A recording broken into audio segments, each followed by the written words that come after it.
Si. C'est bon, je viens de démarrer l'enregistrement. Excuse-moi, Fabienne, de vous avoir coupé. De rien, non, non, mais je profitais de la pause pour faire Oui, une demande. bah super, comme ça vous avez fait l'interlude. C'est super. L'entracte, merci. Est-ce que c'est bon, Fabienne, vous avez votre réponse? Non, non, il faut que faut que je retrouve un lien et que je l'envoie, et que je l'envoie. Donc, OK, très bien.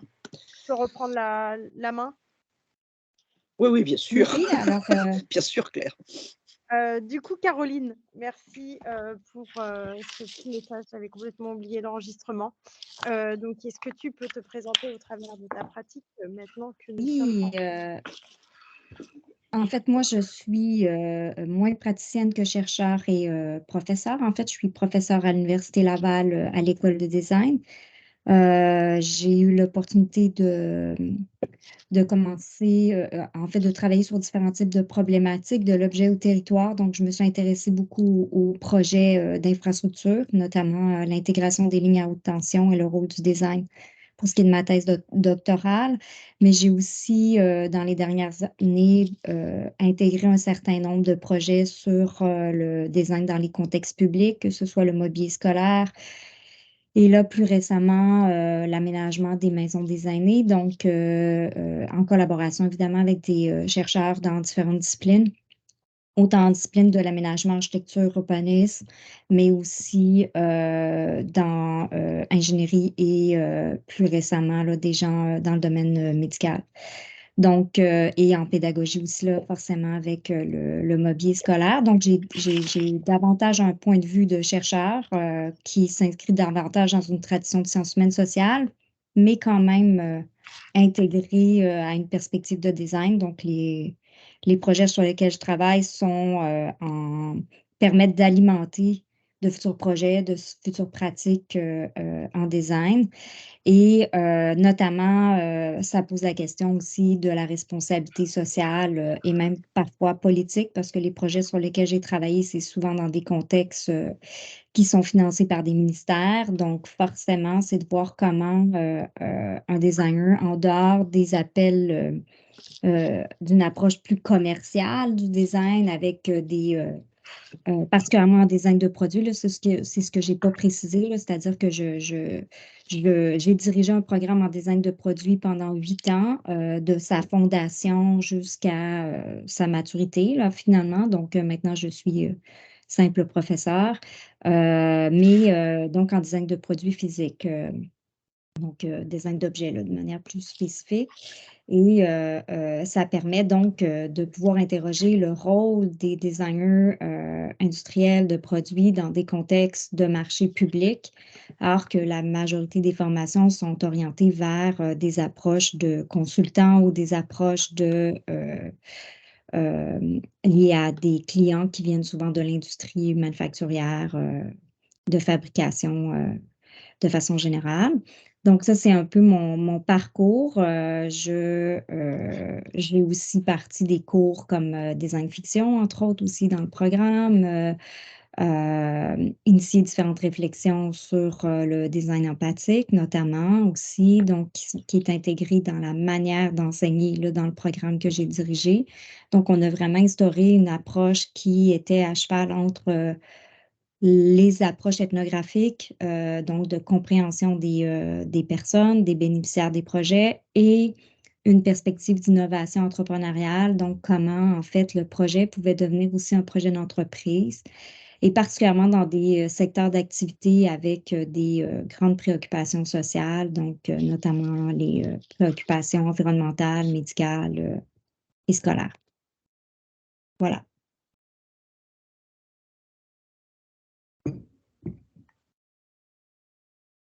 On ne Et t'entend pas, Claire, Claire. on ne t'entend pas. Merci, pardon, j'avais enlevé mon micro, j'avais peur qu'il y ait un bruit de fond.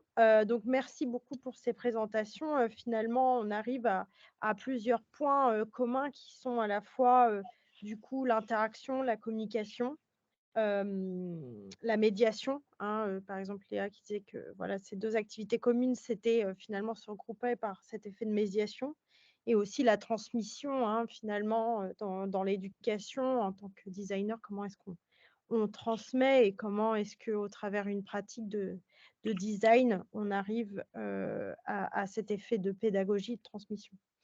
Donc ce qui est intéressant, c'est maintenant, du coup, ce que j'aimerais savoir, c'est, comment est-ce que vous voyez l'évolution de vos métiers différents, justement, par rapport à notamment l'interaction, la communication, la médiation et la transmission?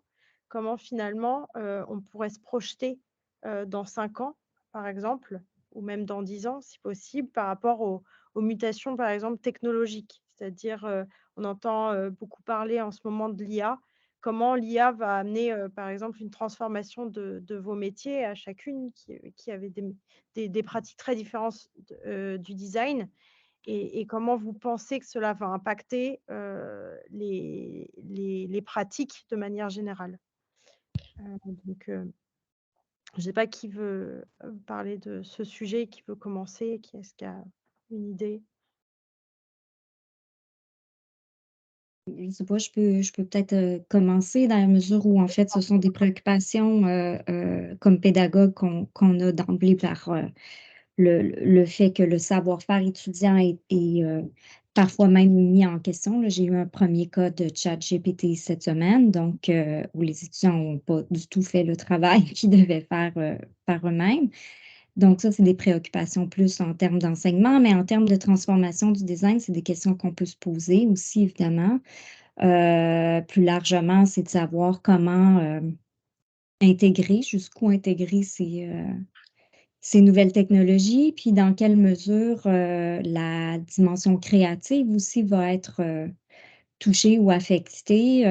Comme c'est assez prématuré, on dirait que moi, je dirais que dans mon entourage, en fait, on est plus à la période de questionnement et de savoir qu'est-ce qu'on va faire avec ce type de nouvelles technologies. Néanmoins, j'ai l'impression qu'à l'université, par exemple, nous, en termes d'enseignants, ça va nous amener quand même à essayer de mettre encore beaucoup plus d'emphase sur la culture du design et la culture du projet et les connaissances vont être vraiment importantes à savoir, pour les différentes, plateformes d'intelligence artificielle. Il faut savoir poser les bonnes questions pour avoir des réponses intéressantes et ce contexte-là qui est souvent, intuitif là, dans les domaines, en tout cas, dans les ateliers de création et cetera, va probablement commander un certain nombre de connaissances, plus élargies là, pour pouvoir, interroger la machine de manière,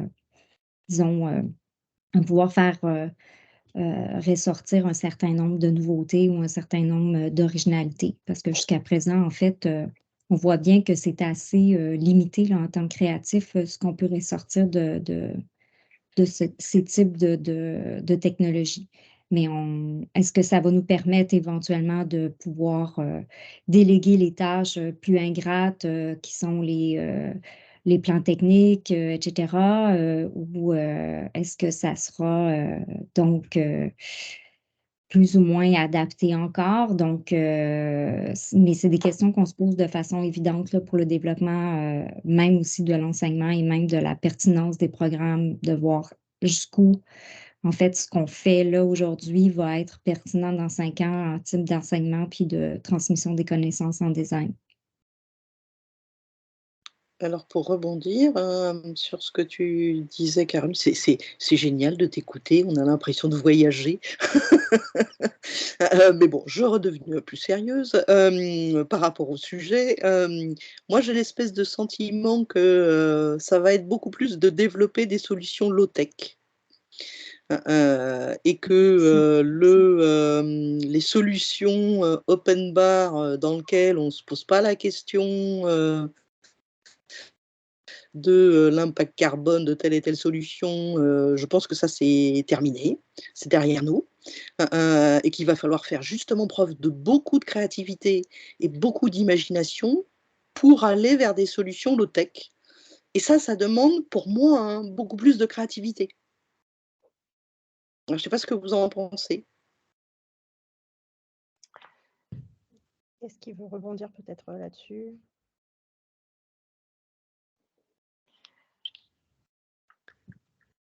C'est un sujet qui est pas facile. Je peux essayer de rebondir dessus, mais Non, vas-y Virginia, on en avait un petit heu, peu parlé justement à ta ouais. Bah, interview.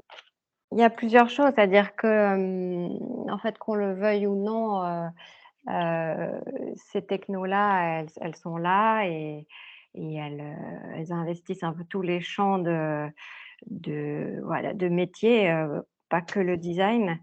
Ça reste des outils donc on en fait entre guillemets «ce qu'on veut», au sens où ils peuvent être mis au service, justement de la construction de nouvelles sociétés qui est plus sobre et nous aider peut-être aussi, dans le travail de trouver des solutions low tech et je pense qu'effectivement, en tout cas moi, un de mes axes de réflexion et ou un de mes souhaits, c'est qu'effectivement la technologie nous aide à nous reconnecter en fait aux questions essentielles de qu'est-ce que ça veut dire de vivre sur cette planète et comment on avance ensemble.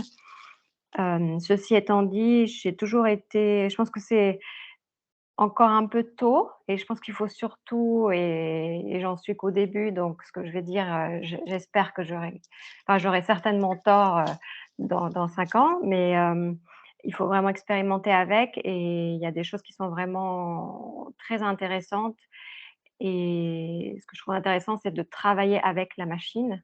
Alors ce que disait Caroline est aussi intéressant dans le sens où dans ces technos-là notamment, il y a un travail de prompt qui est très important. Donc je pense que notamment dans le design, où j'imagine qu'on est peut-être, ce sont des métiers où on est peut-être moins à l'aise avec les mots et on justement travaille avec tout un tas d'autres, modes d'expression. C'est un sujet qui peut être important effectivement quand je pense aux futurs, jeunes designers. Ça, c'est une chose. Après, je trouve que pour se projeter, c'est aussi intéressant de trouver des parallèles, même si là, c'est un peu sans précédent et ça se développe de manière très, très vite, très rapide. Mais ça me fait penser à un exemple qu'il y a eu dans le cinéma d'animation que j'ai vu il y a quelque temps, à l'époque où des maquettistes qui fabriquaient des maquettes de monstres, par exemple pour le cinéma, ont été petit à petit, enfin, sont arrivés les technos de 3D pour faire voilà, de réaliser ces personnages en 3D et ne plus passer par la fabrication physique de maquettes. Et en fait, ce qui s'est passé, c'est qu'effectivement, il y a eu tout un mouvement de la profession qui s'est trouvé, mis en porte-à-faux puisque dans ces mouvements dans ces changements-là, le problème, c'est que il y a un gain en productivité et en temps de production qui, dans un système aujourd'hui qui valorise, la rentabilité, l'économie et la productivité, forcément, il y a certains métiers qui sont mis en concurrence. Mais si je reviens à cet exemple-là, ce qui était hyper intéressant, c'est qu'ils arrivaient à produire beaucoup plus vite, et de manière moins coûteuse, des, personnages et des monstres qui bougeaient dans l'espace. Par contre, ils étaient incapables de donner un ressenti humain et de travailler les émotions, en fait, de ce personnage-là.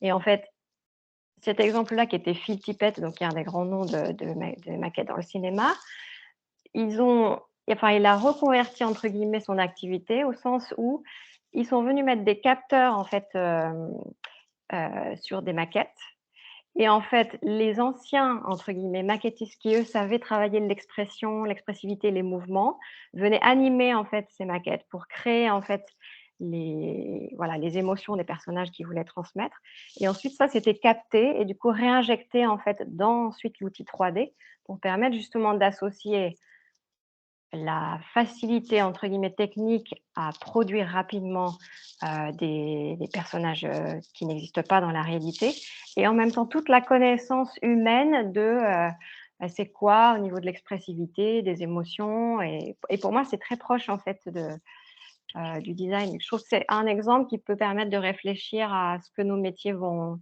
devenir.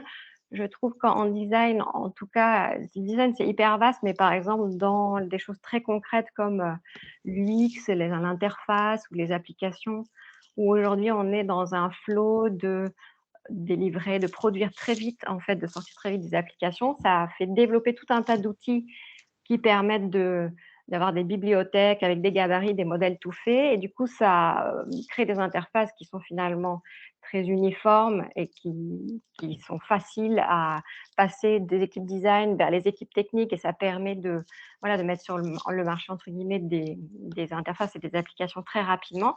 Et en même temps, quelle est la valeur ajoutée vraiment le potentiel créatif du design est expérimental et pas vraiment exploité. Donc au final, si les IA vont remplir ce type de tâches, finalement, j'espère que ça réouvre un champ d'expérimentation dans le design qui était un peu endormi, à part dans des sphères plus de recherche. Et j'espère que ça va aussi permettre ça. Alors, voilà, c'est juste vraiment un petit angle sur ce sujet. Non, c'est super, Virginia, d'avoir un exemple concret. C'est vraiment intéressant que tu aies pu le formaliser. Et du coup, je reviens sur ce qu'avait dit Caroline et sur lequel tu as rebondi pour poser une question à Léa. Justement, sur le fait que le designer, par moment, il est là juste pour savoir poser des questions. Et c'est ce que tu disais justement avec ChatGPT, où finalement, en fait, d'entraîner les étudiants à poser des questions. Et ça, je trouve que c'est un sujet intéressant. Et Léa, peut-être que tu peux rebondir dessus, ou justement, toi qui es dans un design justement plus dématérialisé, où en fait, c'est pas le résultat qui compte vraiment. Et finalement, avec ce qu'on voit, par exemple, les générateurs de visuels, où finalement, c'est que du résultat. Et du résultat qui n'est pas forcément incarné. Oui, effectivement, pour rebondir sur ce qui s'est dit par rapport à l'évolution des technologies, en particulier ChatGPT, dans le champ du design fiction, c'est une question super intéressante.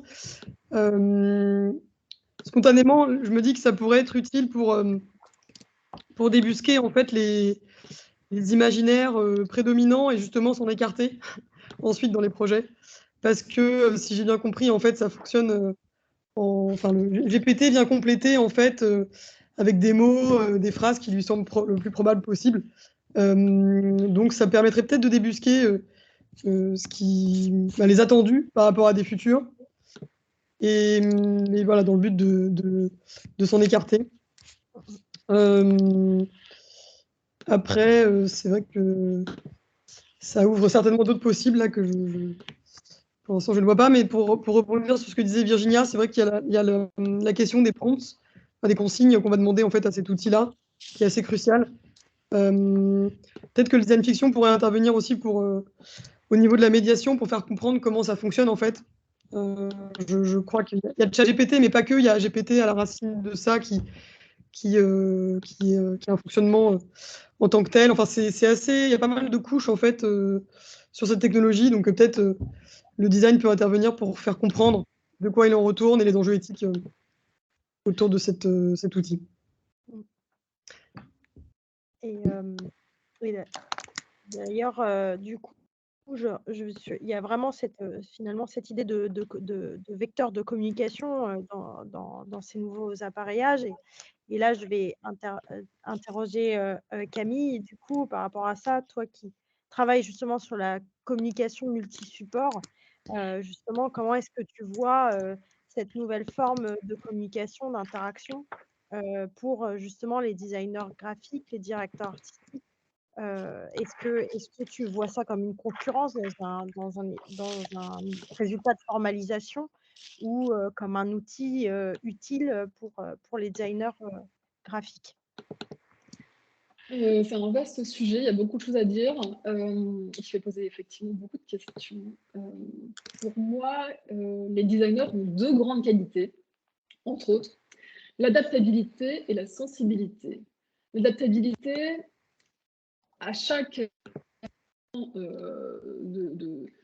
innovation technologique, on a réussi, nous designers, à s'emparer de ces nouveaux outils qui ont émergé au fil des ans, au fil des siècles, pour se les approprier et en faire quelque chose qui sert le design et la création.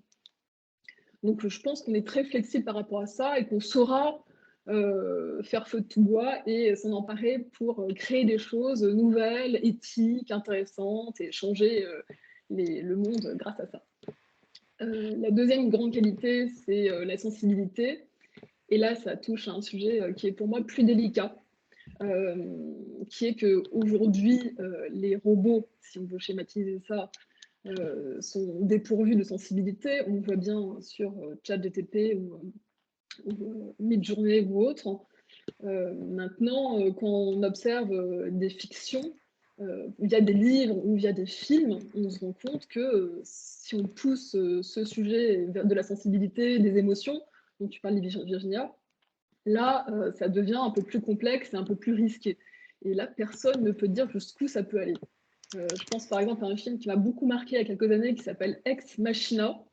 Je ne sais pas si vous l'avez vu, il est un peu. Tout le monde l'a pas vu, c'est un truc un peu plus pointu, c'était assez rare, qui était assez inquiétant sur justement le fait qu'on puisse donner des sentiments très humains, notamment de manipulation, à un robot, qui est en plus sous forme très humaine, ou un autre qui a été plus connu comme Her de Spike Jonze. On voit bien qu'il peut y avoir, voilà, jusqu'où ça peut aller dans les sentiments et dans les émotions. Donc ça, je pense que c'est le risque, le garde-fou. Je pense que si on tombe dans ce côté sensibilité qui nous appartient à nous, particulièrement designers, là, ça devient dangereux. Donc, à voir comment ça va évoluer, mais je trouve que c'est extrêmement important, notamment pour des questions éthiques et pour des questions humanistes, que ça reste des outils et non pas des choses qui pourraient nous remplacer. Je pense aussi autre chose par rapport à ce sujet, que si les métiers créatifs sont touchés justement par les intelligences artificielles, tous les métiers le seront. Tous. Les ingénieurs, les enseignants, les médecins, les juristes, enfin vraiment tous les corps de métier peuvent être remplacés par ces intelligences artificielles. Donc le risque, il est vraiment global. Et ça, je pense qu'il ne faut pas le dépasser. Donc vraiment l'utiliser comme un outil, moi c'est ce que je fais aujourd'hui, je l'utilise comme un outil, aussi dans le sens que tu as dit Léa, pour savoir quelles sont les grandes... ce que pense la norme des gens, sans finesse, de façon très brute, et pour prendre souvent un contre-pied avec d'autres idées qui sont beaucoup plus personnelles, beaucoup plus sur mesure par rapport aux communications qu'on veut donner.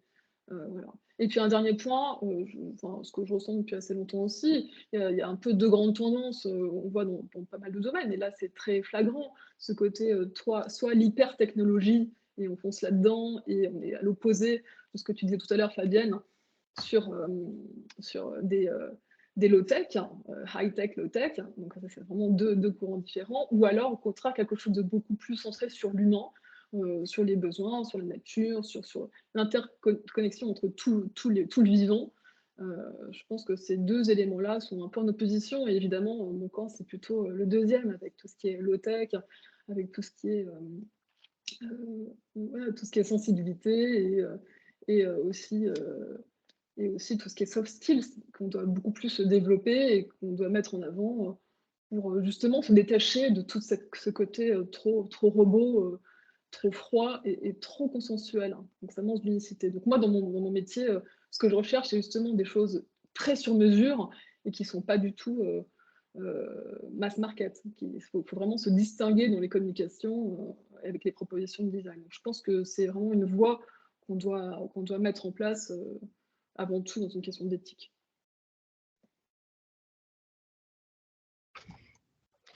C'est intéressant, merci pour ça Camille. Et du coup, ça pose aussi la question dont on parlait tout à l'heure, qui est justement pas seulement les mutations technologiques, mais aussi les changements géophysiques, ce qu'on va appeler communément l'anthropocène, dont on entend de plus en plus parler, c'est-à-dire quel bouleversement finalement lié à la planète et la Terre finalement vont impacter, comment ces événements vont impacter en fait nos métiers, et comment finalement vous voyez ces changements dans 5 à 10 ans dans nos métiers, et en fait comment on considère finalement l'anthropocène dans chacune de vos pratiques. et les risques et les opportunités liées à ça.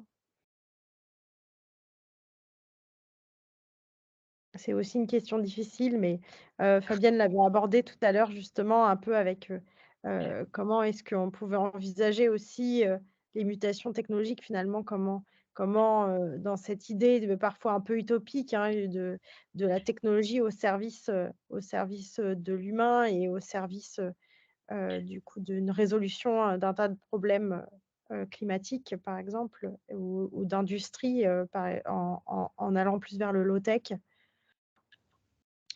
Sur le low-tech, en tant que tel, en tant que dénomination, il y a un article intéressant de Nicolas Nova, un anthropologue et designer, et José Alloy, sur cette notion de low-tech. En fait, ils apportent des points de critique que je trouve intéressants, notamment parce que c'est vrai qu'on oppose souvent à high-tech, low-tech, mais peut-être qu'il faudrait imaginer une sorte de gradient plutôt qu'une vision un peu binaire de high versus low. Et enfin, je sais que lui, notamment, il envisagerait plutôt des wild tech et une forme en fait, d'hybridation de l'existant avec des choses plus technologiques, entre guillemets, du futur.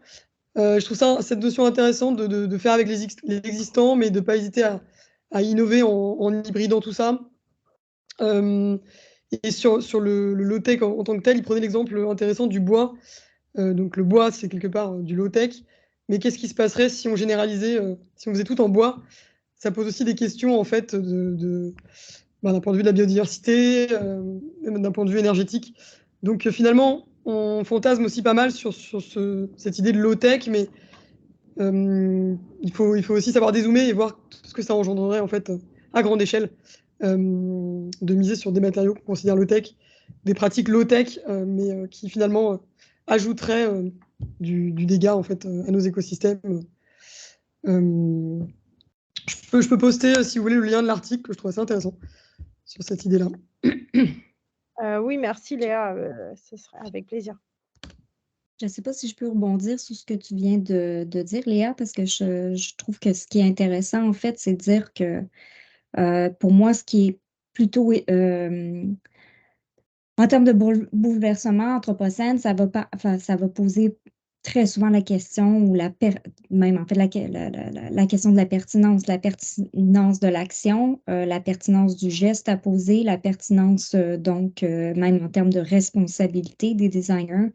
Et même parfois de la pertinence du design tout court. Donc, cette dimension-là est quand même importante. Le design est quand même a des effets positifs pour la société. En tout cas, à tout le moins, c'est souvent ce qu'on va mettre de l'avant, mais il y a eu beaucoup d'effets pervers. C'est la stimulation de la consommation en outrance, voire même la surproduction, etc. On est toujours dans une perspective de renouveau. Mais est-ce qu'on va pouvoir éventuellement mettre à profit cette créativité-là, mais aussi les connaissances qui nourrissent la créativité, la connaissance du caractère incarné de la vie, donc de la matérialité aussi, puis de ses effets. Léa, tu as mis cet aspect-là qui était important aussi, c'est-à-dire que le fait de comprendre comment on fait les choses, comment on les produit, comment on y arrive, comment ça génère des expériences positives ou moins positives pour les êtres humains. Virginia, tu avais parlé tout à l'heure de la question, ou Camille, je ne me souviens plus exactement, mais de la question de l'humanisme qui est derrière aussi l'activité de design. Mais forcément, ça va peut-être nous amener à mettre l'emphase sur ce qui est pertinent, puis peut-être mettre de côté ce qui l'est moins, ce qui est plus futile ou ce qui est comme un peu moins important pour aborder les grands bouleversements auxquels on va faire face. C'est sûr que pour moi, un designer, peu importe la discipline, que ce soit l'aspect plus communicationnel ou l'aspect plus matériel, dans la mesure où ça permet éventuellement d'améliorer les conditions matérielles de vie, ben en fait, c'est des gens qui connaissent bien l'importance de la vie incarnée. Et la vie incarnée, ben, ça implique des répercussions pour lesquelles on a quand même besoin.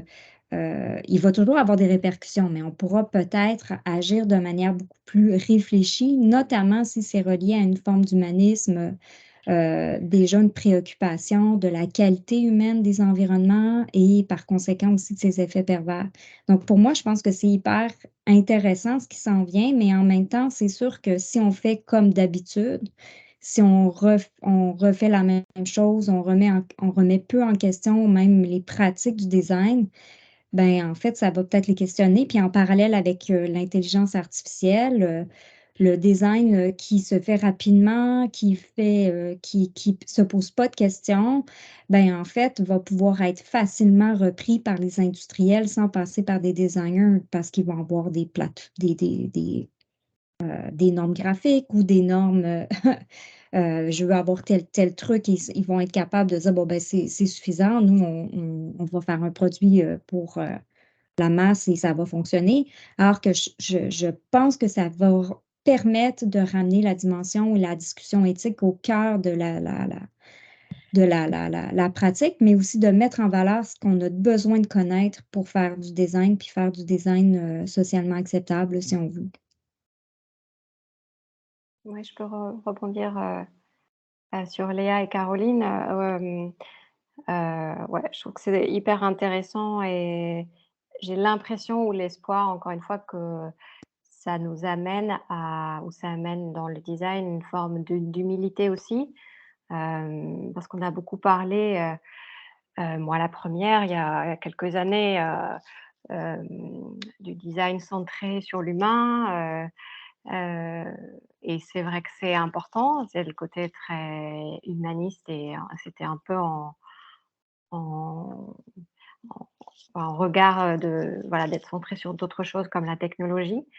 Et en fait, aujourd'hui, on revient pour moi à une vision peut-être qu'avaient nos grands anciens, qui était qu'on fait partie d'un tout et que ce tout, c'est l'humain, mais c'est aussi tous les êtres vivants, c'est tous les éléments de la nature, c'est la planète elle-même et du coup, c'est à la fois, vertigineux et en même temps, je trouve que c'est très sain et ça j'espère, ça va amener à renforcer tout le travail d'interdisciplinarité parce que c'est des enjeux où on a besoin d'avoir une vue d'ensemble et que cette vue d'ensemble, on a besoin de confronter les points de vue pour se rendre compte qu'effectivement, comme disait Léa, avec l'exemple de Nicolas Nova, on peut partir d'une idée qui semble séduisante, mais il faut voir voilà, l'image globale et ce que ça impacte et pour ça, il faut croiser en fait différents points de vue, de différents métiers, de différents pays, de différentes cultures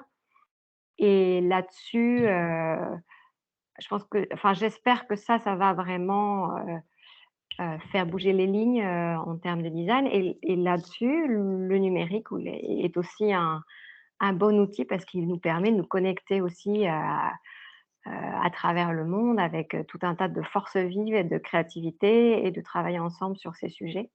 Donc c'est un peu la réaction que j'ai, voilà, aux 2 interventions précédentes sur ce côté, ces grands changements, ces grands enjeux. Après, je suis d'accord aussi avec Caroline. Je pense que ça va avec une réflexion sur le modèle de société et je pense que ce que tu décris et ce qu'on connaît aussi beaucoup du design est très lié à ce modèle productiviste, à cette société de consommation et à un fonctionnement de l'économie, sur l'argent, même si maintenant il y a beaucoup de nouveaux modèles autour de l'économie sociale et solidaire.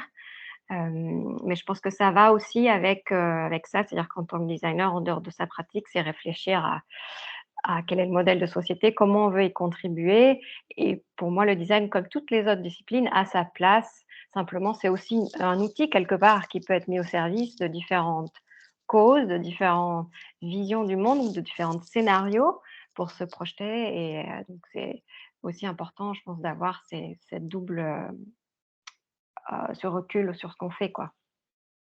Pour rebondir sur ce que vous venez de dire, donc moi je suis dans le design circulaire, donc forcément, c'est, très, écosystème, hein. Mais on se pose par rapport à la pyramide de Maslow où, on a le sentiment quand même que depuis, des années, vous voyez comment c'est la pyramide de Maslow et quelles sont les parties basses et les parties hautes.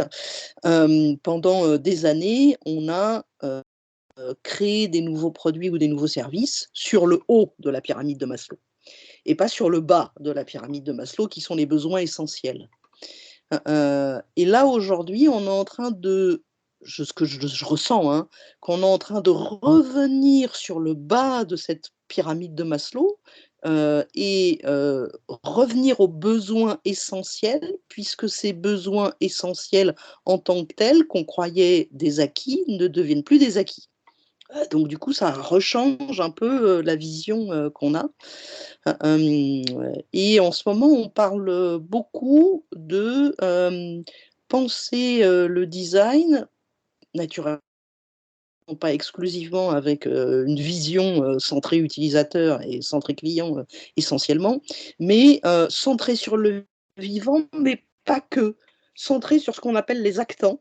Les actants étant à l'intérieur des actants, on y met la matière première dont on a besoin pour pouvoir fournir ce produit ou ce service, table, chaise ou autre, et le vivant, c'est-à-dire quels sont les vivants. Et je trouve que cette idée d'actant dans lequel on met tout et que l'humain est un élément au milieu de tous ces autres actants, je trouve que c'est une idée assez intéressante. Voilà, c'était tout le partage que je voulais faire. Parce qu'il il faut savoir que l'humain représente 0,2%. Ça me fait penser à un projet d'un designer qui s'appelle Thomas Twaits, qui a fait un projet qui s'appelle le Toaster Project, le projet grille-pain. Et ça m'évoque ce projet parce que par rapport à l'humilité qu'il faut avoir en tant que designer et peut-être aussi des interdépendances qu'il y a entre design et industrie et fabrication d'objets, et aussi pour rejoindre ce que disait Fabienne sur le côté, finalement l'humain est peu de choses par rapport à la matière. En tout cas, il faut inclure la matière comme composante peut-être d'un processus de design. Voilà, c'est un designer qui a essayé de recréer un grille-pain en partant de zéro. Donc il a essayé lui-même de faire tous les composants du grille-pain, sachant qu'il y a en fait 400 pièces différentes dans un grille-pain. Donc il a essayé de faire la coque en plastique en faisant fondre du sable. Il a essayé d'aller puiser du pétrole, etc. Enfin, il a vraiment essayé de tout faire pour faire ce grille-pain. Et in fine, le résultat est comment dire, assez. On démontre bien que finalement, c'était un vrai défi et il n'a pas réussi à faire un grille-pain vraiment qui ressemble à ce qu'on a, en tout cas classiquement dans l'industrie. Je peux mettre un petit lien pour que vous voyez à quoi ça ressemble. Mais je trouve que ça démontre bien que quand on design des objets, derrière, il y a en fait tout un ensemble de facteurs qui vont permettre d'avoir réellement cet objet et peut-être que ça pose des questions aussi en termes de... Pour le designer, même les choses les plus simples ont en fait posent beaucoup de difficultés ensuite ou d'impact. Ouais, c'est super intéressant, Léa, je trouve comme exemple parce que ça va avec justement cette idée qui est ressortie, de communication, de remise en question, surtout et de se dire que, le designer, il est là aussi un peu comme démonstrateur parfois pour que l'industrie se remette peut-être en question. Que l'exercice, même si, le résultat est pas là, en fait, ce qui est hyper intéressant dans ce que tu nous décris finalement, c'est tout le process. Et du coup, qui va avec cette période un peu de remise en question qui est nécessaire avant peut-être de trouver forcément les solutions. Oui. Est-ce que Camille, tu veux rebondir dessus? On t'a pas forcément entendu sur ce sujet. Est-ce que tu as quelque chose à ajouter, à nous partager avant que je passe aux questions pour les participants? Non, mais je pense que beaucoup de choses ont déjà été dites. Peut-être juste voilà, boucler avec l'idée que, au vu des enjeux écologiques actuels, on n'a plus trop le choix que de composer avec. Et justement, l'idée, comme tu évoquais, Léa, d'un mix technologique, humain, nature, me paraît la voie la plus intéressante pour faire la paix aussi avec la technologie, et l'intégrer pour mieux s'en servir et mieux apporter des réponses pour le monde. Donc je trouve ça vraiment intéressant si on peut aller dans cette voie-là, respectueuse de l'environnement, des humains, tout en apportant des nouvelles solutions et des réponses aux problématiques. Je pense que c'est une voie qui me paraît positive, hein. Très bien, merci. Ça fait un peu la clôture de cette deuxième question, hein, qui est la dernière question, parce que malheureusement, le temps passe vite. Je vais passer maintenant la parole à nos spectateurs, à nos auditeurs. Je ne sais pas si certains d'entre vous veulent poser des questions, donc soit vous pouvez lever la main, réagir, ou poser les questions aussi dans le chat si vous voulez que moi je les pose à votre place si vous êtes un peu timide en visio. En tout cas, c'est avec plaisir si certains ont des questions à poser à nos designers.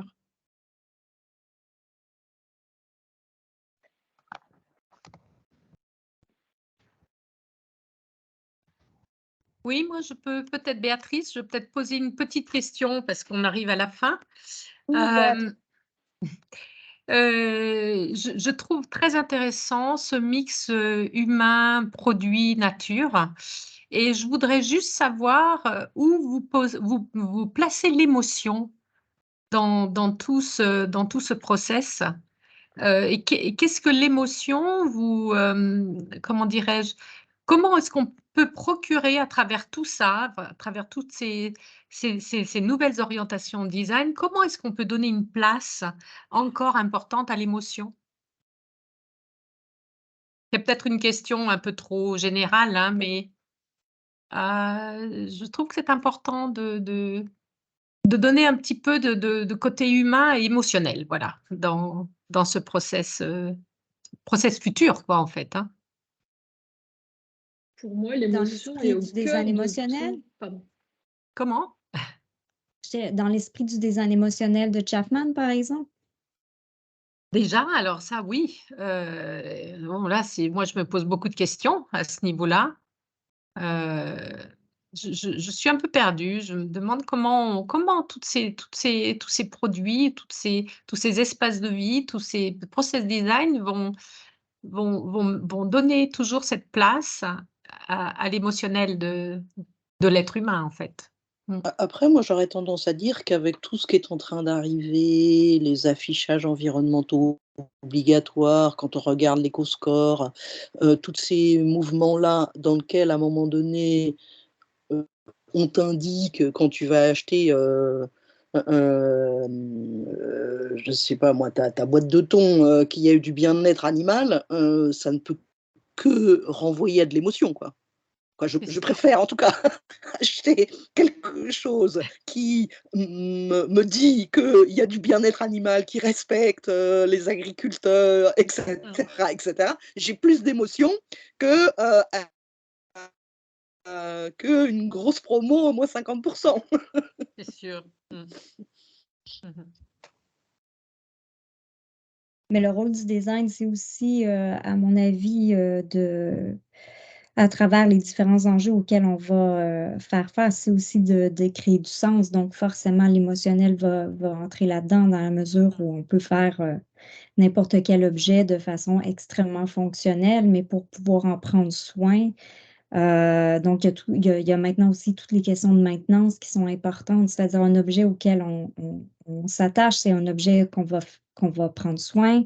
Quand on parle d'économie circulaire, aussi la capacité à pouvoir le réparer soi-même. C'est pas toujours simple, mais il reste quand même que de réfléchir à ces notions-là à la base même d'un nouveau produit ou en fait d'une amélioration d'un produit, c'est souvent le cas. Ben, ça peut amener une redécouverte de la matérialité puis de son rôle aussi dans le bonheur, en fait, hein, c'est un peu ça. C'est-à-dire Mhm. Mhm. qu'avec, la production, voire même la surproduction, qui crée toutes sortes d'effets aussi, l'abondance de produits fait en sorte que finalement on les remplace de façon, très peu, les objets ont presque plus, perdu le sens d'accompagnateur ou, d'animal domestique, là, comme Andrea Brenzi les nommait, dans les années 70.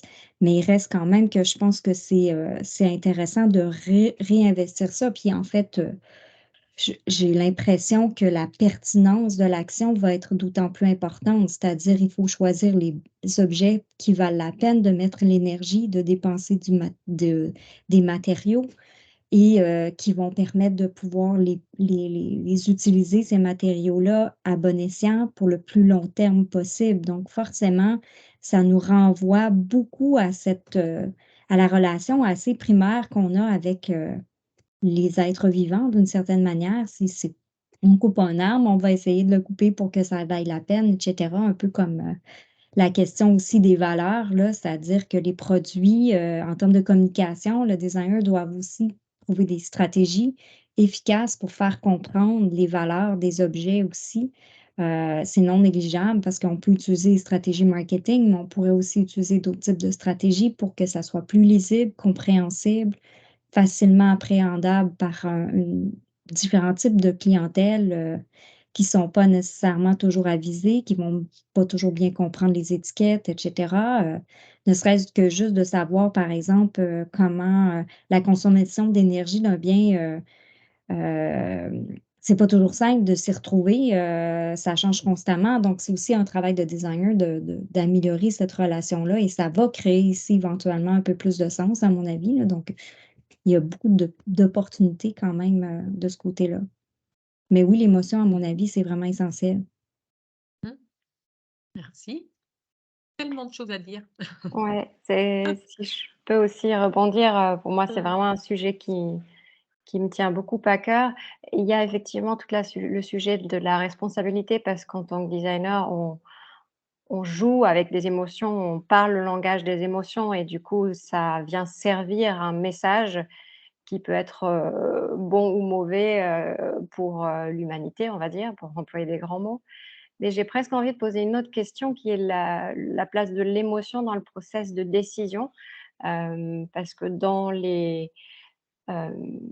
par exemple, dans les grandes structures ou les grandes entreprises, il y a un process, enfin moi j'aimerais arriver à faire en sorte que dans le process décisionnel ou dans un certain pourcentage du process de décision, l'intelligence émotionnelle soit prise en compte, et vienne compléter des critères, qui sont plus des critères aujourd'hui analytiques ou chiffrés, et qui donc qui sont importants. Mais pour moi, il y a presque aujourd'hui un déséquilibre entre le fait que tout n'est plus que passé au filtre de la donnée, de la quantification et de l'analyse et qu'on a besoin de rééquilibrer par aussi, l'émotion et la connexion, voilà, à cette partie de nous-mêmes, parce qu'on n'est pas fait que d'un côté de cerveau et on parle aussi par ce langage-là. Donc c'est comment faire en sorte, que l'émotionnel soit pris en compte mais ça va au-delà du design quoi, dans les sphères de décision qui vont avoir un impact important parce que ça déroule derrière, des choses qui impactent des milliers et des millions de personnes. Donc c'est arriver à faire remonter en fait cette approche émotionnelle du design, mais plutôt dans des process décisionnels, qui vont au-delà du métier design, au niveau des décisions stratégiques pour faire en sorte que tous les bateaux aillent dans ce sens de cette vision du monde qu'on a envie. Et est-ce que le design peut aider justement à réintroduire ça et à faire en sorte qu'il ait sa place? Voilà, c'est une question que je me pose du coup suite à cette question.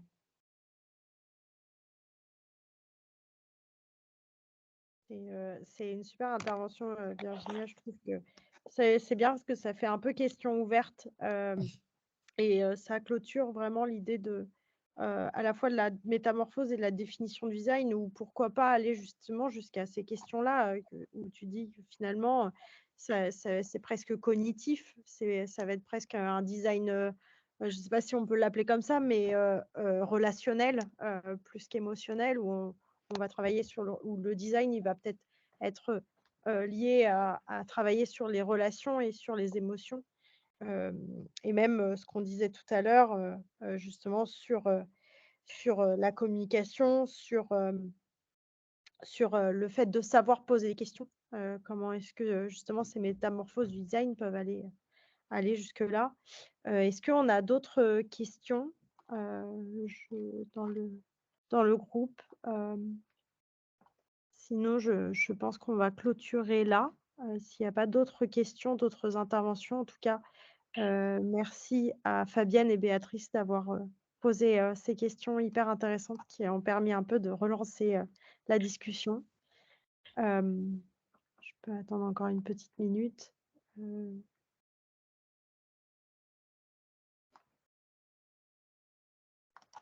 Et oui, merci Léa pour les liens, hein, c'est toujours super.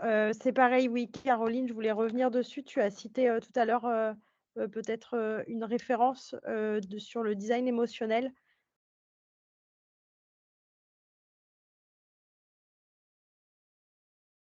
Oui, c'est Jonathan Chapman, c'est Emotional Design, je pense, son livre. Ok.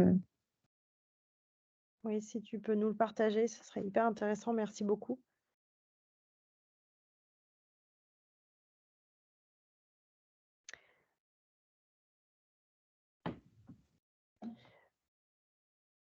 Bah, après ça, on va pouvoir clôturer la table ronde. Merci beaucoup à toutes les participantes d'avoir joué le jeu, hein. On était vraiment en question un peu spontanée. On a préparé très brièvement, mais c'était du total spontané, total live.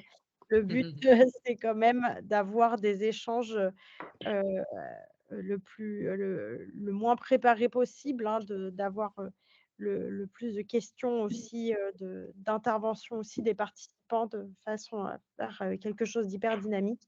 Donc, merci d'avoir joué le jeu, merci aux participants. Et du coup, vous pourrez voir l'enregistrement en replay sur les réseaux. Je vais tâcher de faire en sorte que l'enregistrement aille jusqu'au bout et soit bien retransmis. Afin que vous puissiez revisualiser les différentes réponses, parce qu'on était dans des sujets assez complexes et que vous n'avez peut-être pas tout pu entendre. Donc, merci à vous pour la participation. Et puis, je vous dis peut-être à jeudi pour le live de Léa, que j'aurai le plaisir d'interviewer. Merci beaucoup, Claire. Merci les autres participantes également. Ouais, merci. Merci Merci beaucoup. Claire. Merci beaucoup. Merci. Bonne soirée tout le monde.